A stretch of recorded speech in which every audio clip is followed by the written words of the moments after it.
Good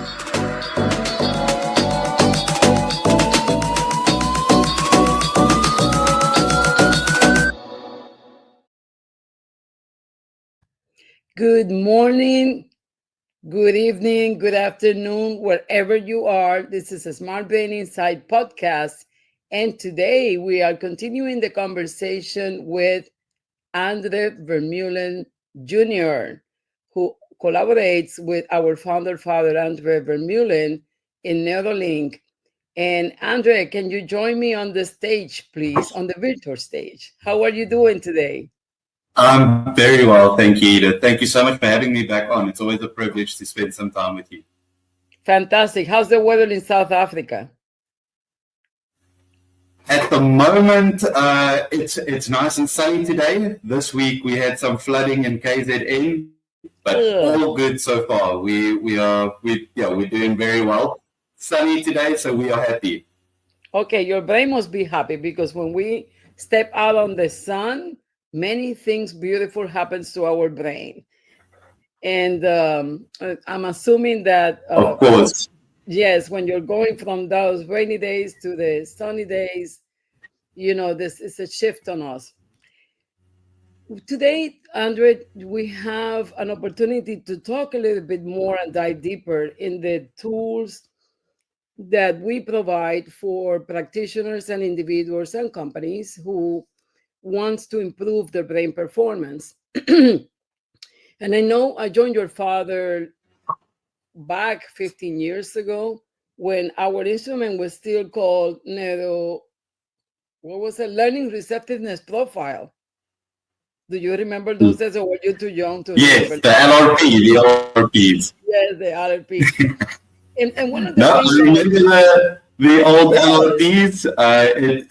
We were the guinea pigs. We were the guinea pigs in the LRPs. So I still remember them very well. But yeah, sorry for the interruption. Yes, no, absolutely. I remember. I love the excitement. One of the things that I do remember is how the instrument. So I tell you a little story how I met your father. By the way, he was doing he did a presentation in Costa Rica with a couple of friends from there, and that friend connected me with him because that was the time that he was growing the market into the United States and Latin Americans, etc. And I remember that we had this call introduction. That was on the days of Skype, where Skype was very famous. We met on Skype, and he said to me, "Why don't you do a demo, and then you see for yourself?" And that's exactly what I did, and which is an offer that we normally do to other practitioners as well. And once I did that demo, your father committed to give me the feedback. And we sat down through Skype. And when your father gave me my feedback, I thought, oh, how does he knows my best kept secrets? Well, I will tell you more about that secret in the next opportunity we have. But it was that discovery about things that I was being triggered by, like my learning, my sensory wiring, I call it, right? I'm a left ear dominant, and as we know, we communicate crosswords. So that left ear takes care of the way people say things, the tones. And I didn't realize that I used to be very irritated with background noises, interruptions, when people are talking and they go, not organized in their speech, because it was already difficult for me to hear what was being said, because I was a left hemisphere dominant at the time. Yeah. And wow, what a discovery. I realized that most of my emotional triggers had to, whether I control it or not, because I was well trained in emotional intelligence and take the pause and all those things. But that doesn't mean I didn't still feel that trigger, right? And to discover that was my design, my biological way of getting triggered, was one of the things that helped me the most, and the why I'm in the neuroscience 50 years ago. I immediately sign up. I immediately said, this is the future. Now, like me, I'm assuming we have many, many practitioners around the world, and I'm sure you have many stories, but tell us a little bit about how we help so many practitioners around the world. And I know you guys are always busy with so many countries at different time zones. I would like to learn a little bit more about how is it that we help those practitioners?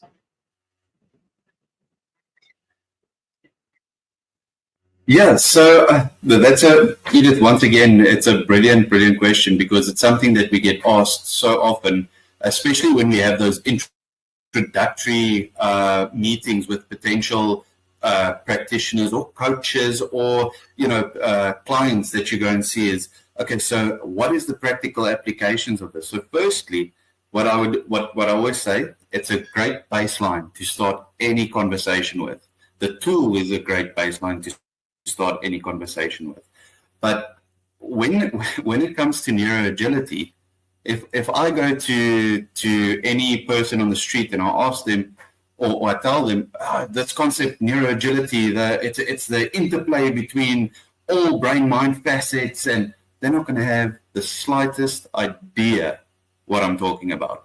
So what we tend to do, and what from a Neuralink point of view, it's about education first. So you first have to educate and understand, and you really have to have a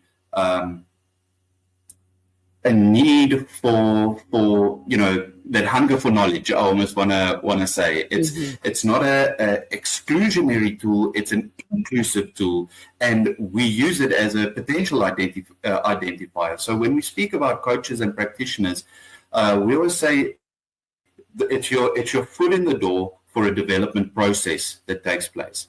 And when we talk about Neuro-Agility, you have to understand what the neuro part means and what the agility part means. I mean, if we look at what we measure in the assessment, we look at the 7 neurological design factors. Now, to the listeners out there, your neurological design factors are things like your relative lateral preferences. Are you expressive or receptive? Are you a rational thinker, emotional feeler? And like you explained, Edith, you being left ear dominant and left hemisphere dominant, what are the potential hindrances that you could experience when you are under stress? So the assessment looks at, that's one part of what the assessment looks at. It's the 7 neurological design factors, and then it looks at the drivers that impact brain performance.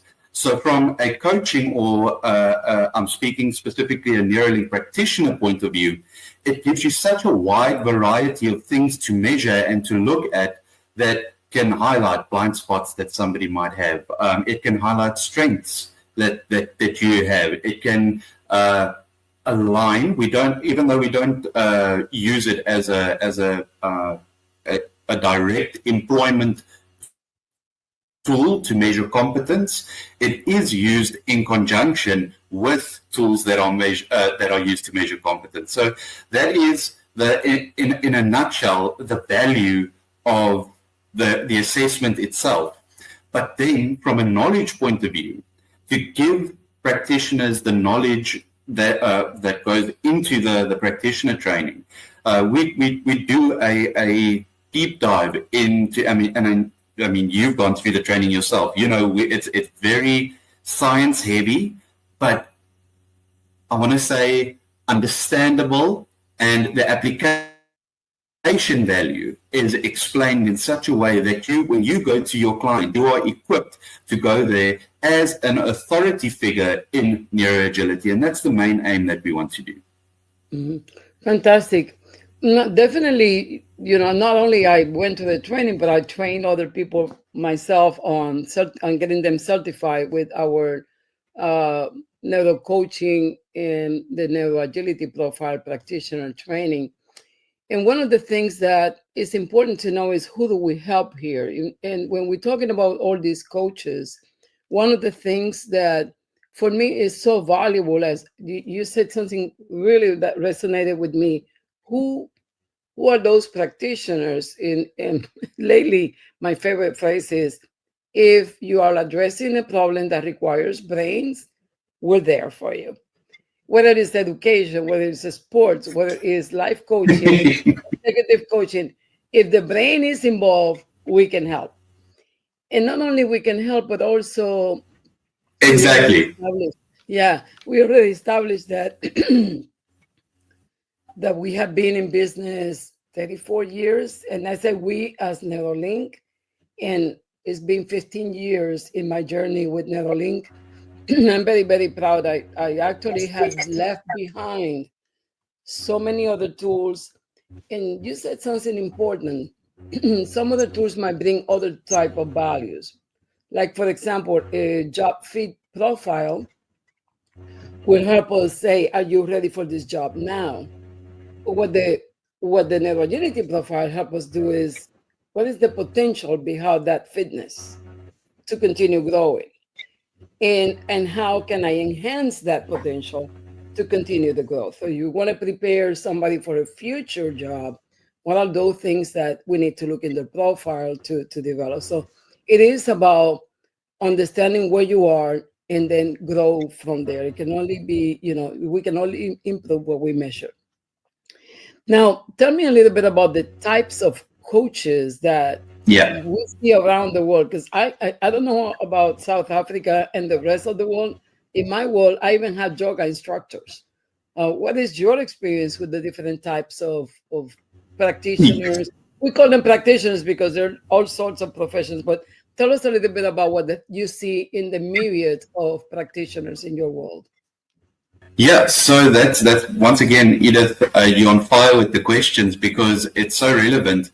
Because we've basically got three segments of the type of practitioners that we have.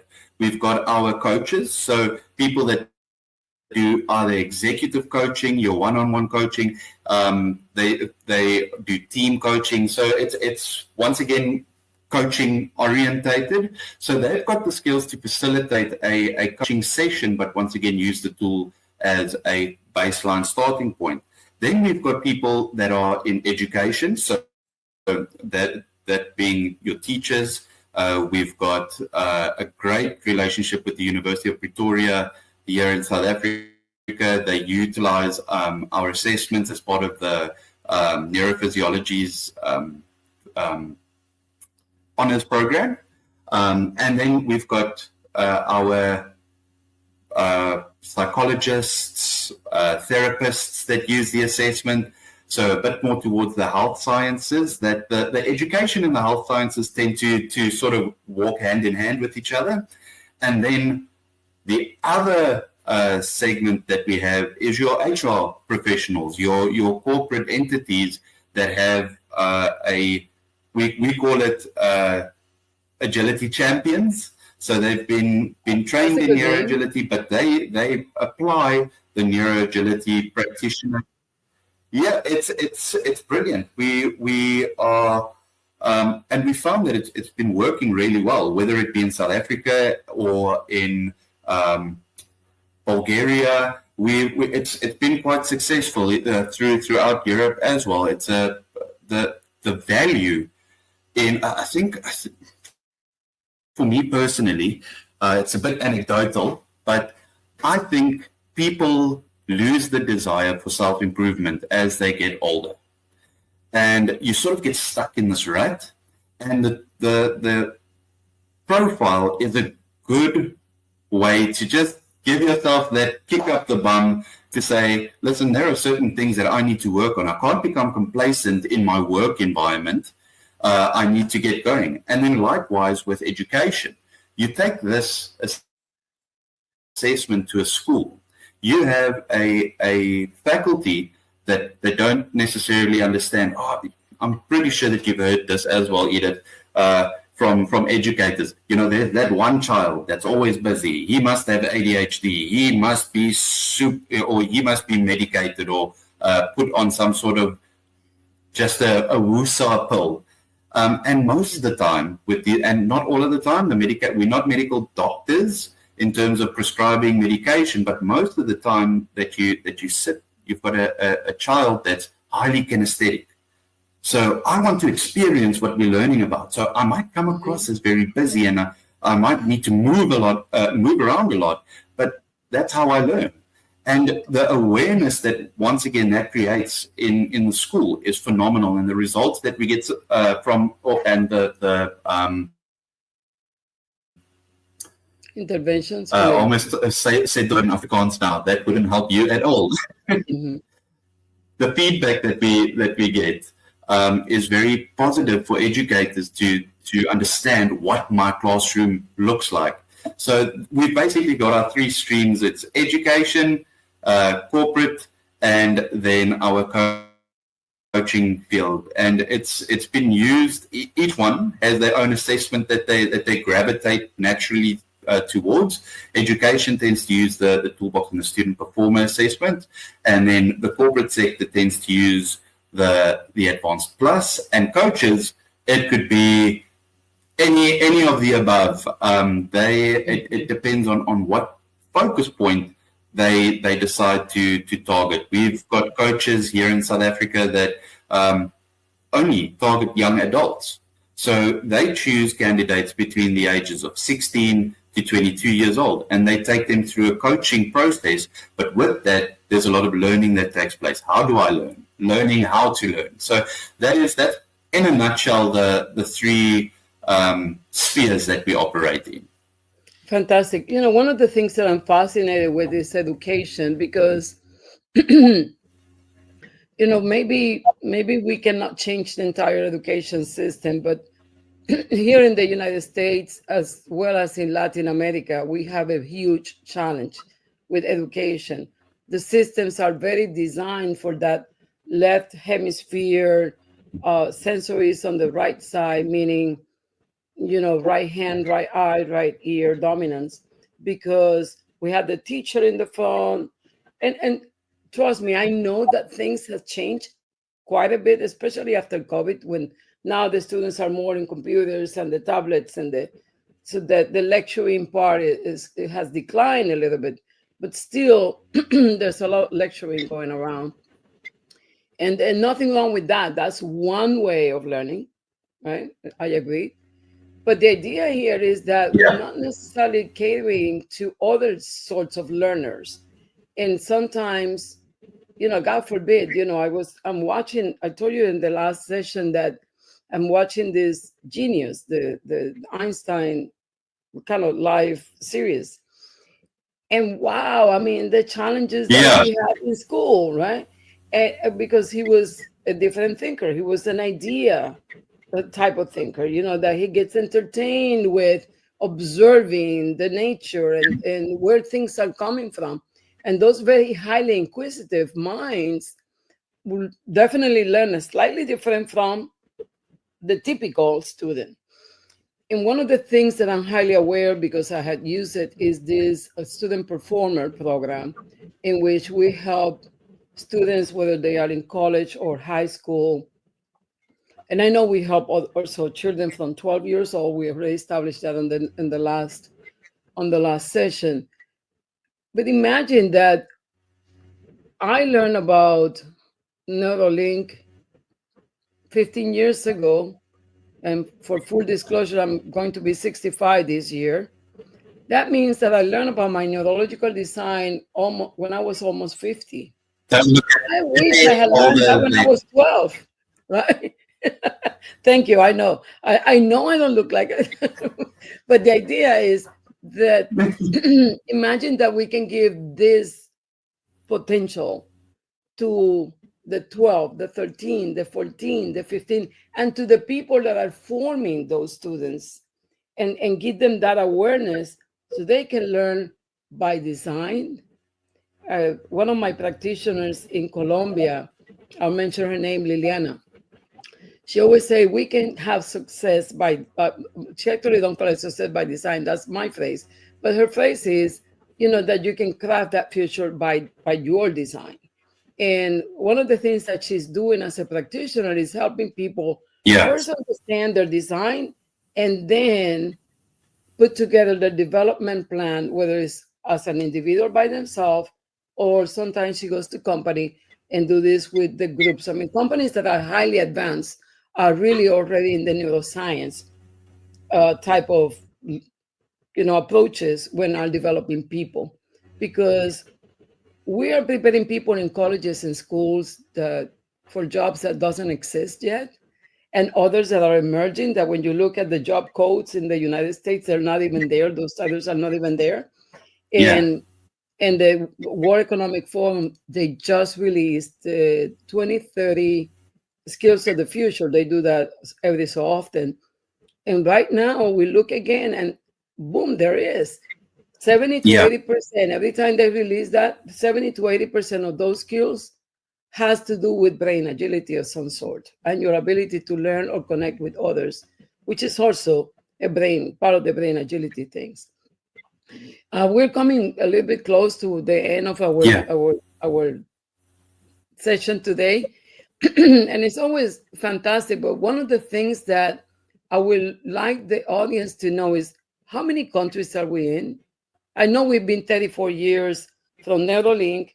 Smart Brain Insight has been in partnership and representing Neurolink for 15 years in Canada, United States, and all countries in Latin America. So audience, if you're interested in this, please let me know. Leave me a message. Look for me in LinkedIn.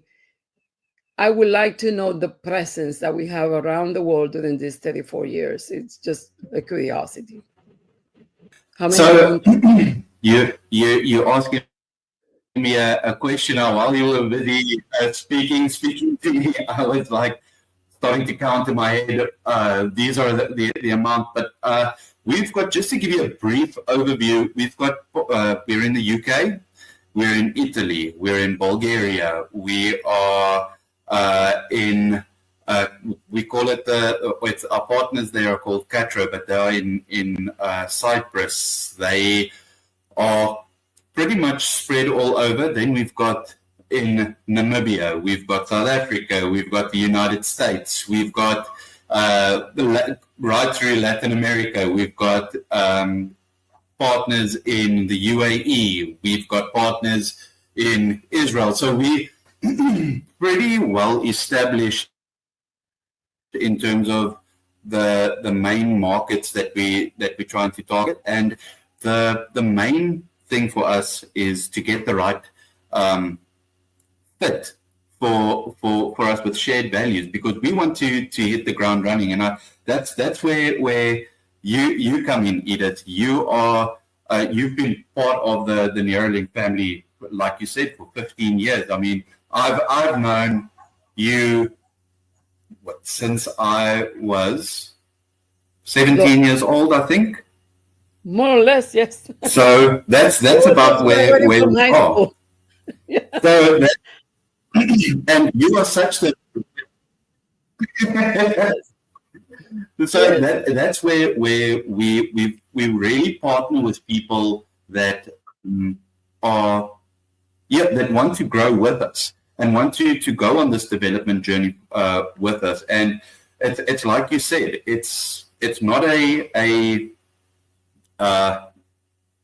you can't improve what you can't measure, but you also need to understand and have a love for people. With the World Economic Forum's new skills that are coming out, preparing people for jobs that don't exist yet, how do you do that? And I mean, you know better than anyone, people aren't going anywhere anytime soon. So you have to learn, and you have to be aware of what your unique potential is. And that is why it's so vital that we have great partners like yourself that help spread that awareness, that taps into their network and releases this message. Absolutely. Absolutely. And just to clarify for those who had not seen the prior episodes, when we talk about neuro-agility, we're talking about the ability to get your brain in an opportunity to acquire information any way it comes, which is no other thing than learning, and be able to process it and to apply that knowledge with ease, speed, and flexibility. So sometimes when you say, information processing, people are thinking machines, computers, right? But your brain has a CPU called that is right Yeah. there doing that processing as well. And artificial intelligence can collaborate with us. ChatGPT can collaborate with us. It's part of the collective intelligence of these days. We're living in the age of intelligence in which, as said by the founder of the World Economic Forum, where learning is probably the only way that we can thrive and survive in the face of disruption and all the changes that we're facing. So we live in Exactly. different times. And my fear is we cannot continue educating and developing people on traditional ways. It's not by chance that we are seeing and hearing this, neuro that, because now we need to incorporate this science. This is not hocus pocus anymore, and things that are like, oh, out there. People are having access to how the brain plays a Yeah. role in whatever you're doing, whether you're being a therapist or whether you're being a coach, whether it's a sports or people talent development or executive coaching, conflict management, whatever that is. As long as that needs neuroplasticity, we're there to give you the baseline and to give you maybe an opportunity to design a good plan to develop whatever that is. And with that, André, we are closing. Any closing comments before we go and take a break? I would just like to say once again, thank you for having me, Edith. It is always such a pleasure, and it's so much fun to converse with you. It feels like, well, you know what I mean, but it feels so easy and just natural. So thank you so much for having me, and I look forward to our next conversation. Absolutely. And this is the way we converse with anyone that comes across. We love to share the wealth. We love to share what we have, and we love to help you succeed. Thank you for a great conversation, André, and I see you in the next episode. Stay tuned and subscribe.